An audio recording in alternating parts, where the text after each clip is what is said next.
Hi, I'm Lucy Towers, reporting for thefishsite.com, and I'm here with William van der Riet, who is the CEO of Tom Algae.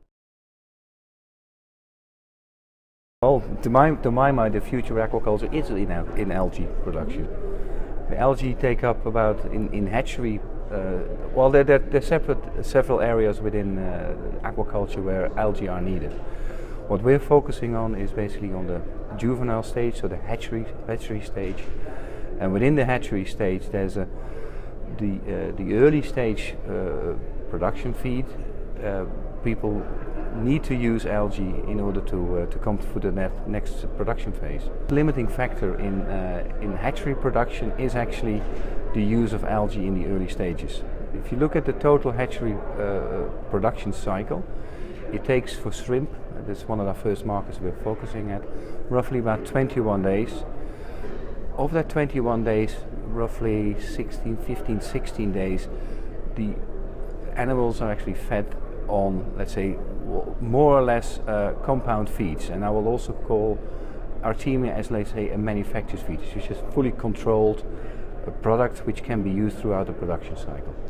The first couple of days, let's call it 3 to 4 days, which are called the NOPI to ZOE3 phase, there is little to no alternatives but use live algae. Live algae are grown on site in quite a big area of the market. There are also regions where they don't have access to live algae. But live algae can have an enormous variability in production. Cultures are not very stable, they can crush. And if there's no production of larvae, of algae, there's also no possibility to feed the larvae. Hence the result of production will actually go down because the larvae will not survive. I mean, have you found it to be commercially viable? Well, yes, it definitely is commercially viable. A lot of actually we sell at pretty steep prices, but that's also because it's an extremely valuable part of the process. If you look at the operational cost of a hatchery in the total OPEX, which is used roughly, I calculate with 25%, but estimates go from 30 to up to 60% of the operational costs are actually incurred by the production of algae for that critical phase. I've heard figures today of larger operations.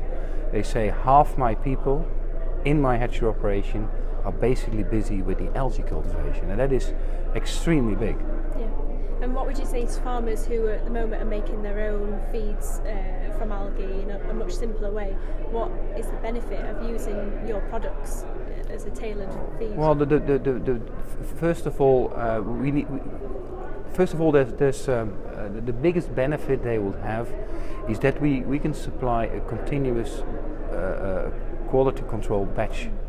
That batch is the same whether they use the batch in January or whether they use it in July. That batch is being produced under strict quality control regulation that we actually put upon ourselves. There's a certain certificate of analysis, there are certain criteria which we put into the product.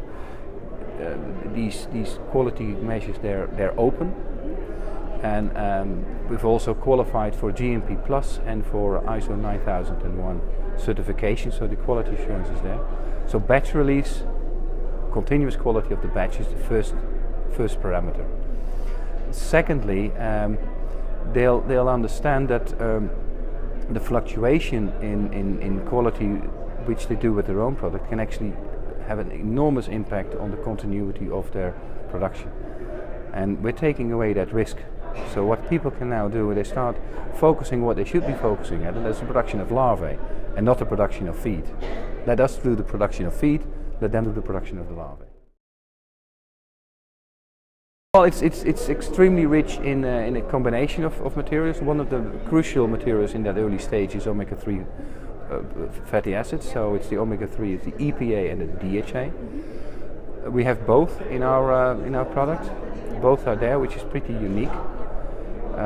The other aspect, which is maybe even more important than the nutritional aspects. First of all, let me say the nutritional compound is well balanced, and it matches what is being grown as live product by the hatchery owners themselves. But the other thing which is extremely important is the fact that the species we grow is 100% ingestible, i.e. it can be taken up by the target animal. It has the right size. We cultivate it to the right size. And secondly, it's fully digestible, which means that it's can be taken up by the gut. And the only thing which has been taken out again is a cell wall, and the cell wall is made out of silica, i.e. glass, so it doesn't give any pollution in the hatchery tank. And pollution, as you would know, would cause a lot of bacterial contamination risks. Those are mainly the important factors here. So, and do you have any take-home messages for the industry? Well, like I said, our first intention is actually, our main intention is to focus on the replacement of live algae currently being used in hatchery stages. I see algae as in general, they can play an enormous role in replacing fish meal and fish oils. Potentially not the way that we grow algae. We grow them phototrophically, i.e. using sunlight, and it's a very specific type of production. Production levels are also restricted, but as I just mentioned, we spend a lot of care into the preservation and the ability to actually take it up. But there's an alternative way, and that's what we call heterotrophic algae, or algae through fermentation technology. That could actually, you could then tailor EPA and DHA contents, and they can produce a lot more higher numbers than we do. They can be then used as a compound into the compound feeds used in the grow out phase at a later stage. And there's a third, so then you're talking again microalgae being fermented, and there's a third group which is called by the macroalgae. Macroalgae, they also have very good contributing materials. They can be used in compound feeds as well. So in general, the algae, as from start to the end, I can see an enormous potential taken up by algae in a more sustainable way of producing feeds for aquaculture. Okay. Well, thank you very much, William.